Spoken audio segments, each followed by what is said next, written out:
कांग्रेस पर बड़ा हमला बोला है।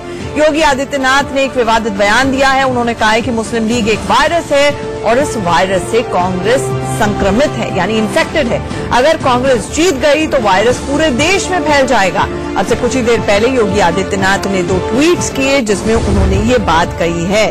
उन्होंने कहा कि मुस्लिम लीग एक वायरस है, एक ऐसा वायरस है जिससे कोई भी संक्रमित हो गया तो वो बच नहीं सकता है और आज तो मुख्य विपक्षी दल यानी कि कांग्रेस ही इससे संक्रमित हो चुका है। ये कहा योगी आदित्यनाथ ने अपने ट्वीट में। सोचिए अगर ये जीत गए तो क्या होगा, ये वायरस पूरे देश में फैल जाएगा। योगी आदित्यनाथ ने फिर एक और ट्वीट किया। उन्होंने कहा कि 1857 के स्वतंत्रता संग्राम में मंगल पांडे के साथ पूरा देश अंग्रेजों के खिलाफ मिल गया, फिर ये मुस्लिम लीग का वायरस आया और ऐसा फैला कि पूरे देश का ही बंटवारा हो गया।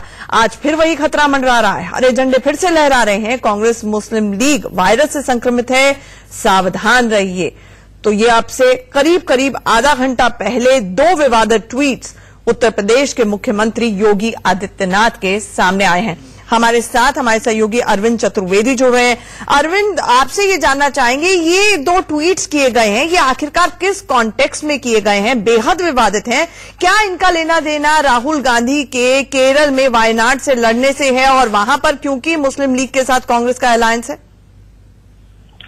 निश्चित रूप से आंचल, क्योंकि ये चुनाव का दौर है और चुनाव के दौर में आप देखती हैं कि किस तरीके से अपनी जीत सुनिश्चित की जाए और जिस तरीके से मुख्यमंत्री के ये दोनों ट्वीट हैं, मैं उसको उसी से जोड़ के देखता हूं, क्योंकि उत्तर प्रदेश में जिस तरीके से इस समय प्रचार चल रहा है वो अपने चरम पे है। पश्चिम उत्तर प्रदेश में अगर आप देखें तो बहुत सारी सीटें ऐसी हैं जो मुस्लिम बाहुल्य है। मुस्लिम मतदाता ये डिसाइड करते हैं कि कौन जीतेगा कौन हारेगा। पिछली बार के चुनाव में बहुत शानदार परिणाम थे भारतीय जनता पार्टी के पक्ष में और भी जगहों पे ऐसी स्थितियां कमोवेश हैं।